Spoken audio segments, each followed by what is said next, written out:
प्यारे दोस्तों एवं भाइयों, आज हम अपने दिव्य कुंडलिनी जागरण चैनल में आप लोग को स्वागत और नमस्कार करते हैं। आज हम आप लोग को आत्मज्ञान क्या है इससे संबंधित बोध कराएंगे।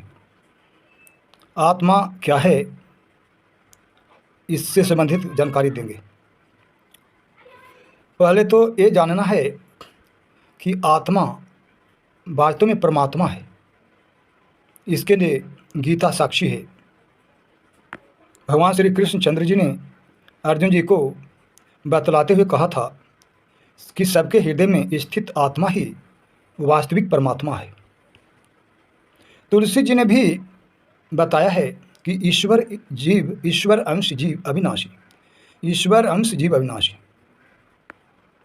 जीव है जो ईश्वर का अंश है, जो अविनाशी है अर्थात अमर है, नष्ट होने वाला नहीं है। तो रामायण और गीता दोनों से सिद्ध हो जाता है कि आत्मा परमात्मा स्वरूप है, अर्थात आत्मा परमात्मा का ही रूप है, या ऐसा कहा जाए कि परमात्मा ही आत्मवत है। परमात्मा ही सभी आत्माओं के रूप में है। सबकी आत्मा परमात्मा ही है। इस तरह से रामायण और गीता और भी अन्य सद्ग्रंथों के द्वारा भी जानकारी प्राप्त होती है कि वास्तव में आत्मा परमात्मा ही है। तो आत्मज्ञान क्या है इससे संबंधित हम बतलाते हैं। आत्मा का बोध दो तरह से होता है।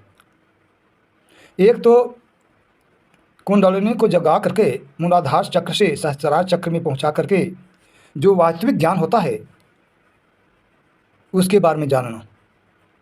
जब कुंडलिनी मूलाधार चक्र से उठते हुए अन्य समस्त चक्रों को बीतता हुआ सहस्त्रार चक्र में पहुंचती है तो ये आत्म साक्षात्कार, आत्मलाभ, आत्म विकास, आत्मदर्शन सब कुछ सिद्ध हो जाते हैं।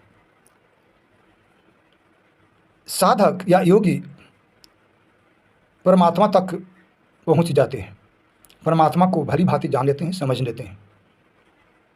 फिर जीव परमात्मा में मिल करके या परमात्मा को जान करके परमात्मा स्वरूप हो जाता है। यह हुआ एक विधि आत्मज्ञान से संबंधित। आत्मज्ञान से संबंधित यह पहला ज्ञान हुआ। दूसरा लौकिक दृष्टिकोण से बतलाते हैं कि संसार में जो भी जीव हैं, जो भी प्राणी हैं, जो भी इंसान हैं, वो सारे के सारे परमात्मा ही हैं। भगवान श्री कृष्ण चंद्र जी ने कहा है कि मैं सब में विद्वान हूँ और सब मुझ में विद्वान है। तो जो इस तरह देखता है कि सब में तो परमात्मा ही हैं या सब तो परमात्मा में ही हैं, तो फिर आत्मा और परमात्मा में भिन्नता क्या है? सारा संसार परमात्मा स्वरूप है, या ऐसा कहा जाए कि परमात्मा सारे संसार स्वरूप हैं। तो इस दृष्टिकोण से जो समस्त जगत को ईश्वर रूप समझता है, ईश्वर तुल्य समझता है, सबको आदर करता है, नमन करता है, सबको स्वागत करता है, सबसे प्रेम करता है, सबको हित पहुंचाता है, निस्वार्थ हित, बिना स्वार्थ की सहायता करता है, परोपकार करता है, तो समझो वह आत्मज्ञानी ही है।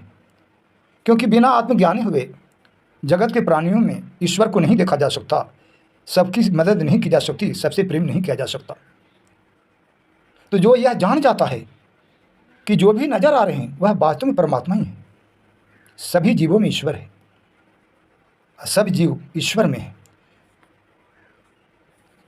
परमात्मा ही समस्त जीवों की उत्पत्ति का कारण है, मूल है, जड़ है। परमात्मा ही सबको उत्पन्न करते हैं, फिर अपने आप में मिला भी लेते हैं। तो जो इस तरह से समझ लेता है, जो इस तरह से लोगों के साथ पेश आता है, लोगों को समझता है, सबको ईश्वर तुल्य समझते हुए उत्तम से उत्तम आचरण, बर्ताव, कर्म करता है, तो समझिए उससे आत्मज्ञान प्राप्त हो चुका है, वह आत्मज्ञानी है। तभी तो वह सबसे प्रेम करता है, सबकी निस्वार्थ सेवा करता है, सबको परोपकार करता है, नफरत नहीं करता, सबकी सहायता करता है। इस तरह से आचरण, बर्ताव, कर्म करता है मन कर्म वचन को इस तरह से बना लेता है जिससे दूसरों को अहित न हो जाए, कष्ट न हो। ऐसे भी गीता जी में 3 प्रकार के तप का विवरण आया है: शारीरिक तप, मानसिक तप, वाचिक तप। शरीर से किसी को कष्ट न पहुंचाना, मन से किसी के प्रति बुरा न सोचना जिससे कि अहित हो जाए, और वाणी के द्वारा ऐसा शब्द उच्चार न करना जिसको सुनकर लोग उद्वेग को प्राप्त हो जाएं, अर्थात बेचैनी न हो, यानी सुन करके उनकी वाणी सुन करके सुख प्राप्त हो, ऐसी वाणी का प्रयोग करना जिससे दूसरों को हानि न हो, सुनने में सुख प्राप्त हो, किसी प्रकार से कष्ट नहीं पहुँचे। इस तरह के व्यवहार मन कर्म वचन के द्वारा करने से किसी को कष्ट नहीं होता। तो जो मन को, वचन को और कर्म को सुधार लेता है उसके द्वारा किसी को कष्ट नहीं पहुंचाता, किसी के द्वारा किसी को भी कष्ट नहीं पहुंचता। तो गीता जी में ये 3 प्रकार के तप भगवान श्री कृष्णचंद्र जी ने अर्जुन जी को बतलाया है: शारीरिक तप, मानसिक वच तप और वाचिक तप। शरीर के द्वारा किसी को अनहित न हो करना, मन के द्वारा किसी के प्रति अशुभ न सोचना जिससे कि हानि न हो जाए, और वचन के द्वारा ऐसा शब्द उच्चारण न करना जिसको सुनकर किसी को पीड़ा हो, कष्ट हो। तो जो इस तरह से सारा जगत को ईश्वर तुल्य समझता है, सभी ईश्वर को देखता है, वह किसी को अनादर नहीं करता, किसी को कष्ट नहीं पहुंचाता, सबसे प्रेम करता है, सबको निस्वार्थ सेवा करता है, निस्वार्थ ढंग से सहायता पहुंचाता है और सदैव प्रसन्न रहता है, दूसरों को भी प्रसन्न रखता है और अपने भी प्रसन्न रहता है। इस तरह से 2 प्रकार के आत्मज्ञान का प्रयोग होता है। इस तरह से 2 प्रकार से आत्मज्ञान होता है और होना चाहिए। सब अगर हम लोग आत्मज्ञान से नीचे उतर कर चलेंगे तो कभी हम परमात्मा के दर्शन नहीं कर पाएंगे, परमात्मा को प्राप्त नहीं कर पाएंगे, क्योंकि सब तो परमात्मा ही है। और सब में हम नफरत की भावना फैलाएं, सबको सताएं, कष्ट पहुंचाएं, पीड़ा पहुंचाएं, सबको दुख पहुंचाएं, तो उससे परमात्मा सिद्ध नहीं सकते, परमात्मा मिल नहीं सकते। इस तरह से 2 प्रकार से आत्मज्ञान की अनुभूति होती है, एक कुंडलिनी जागरण से और एक सभी में ईश्वर को देखने से।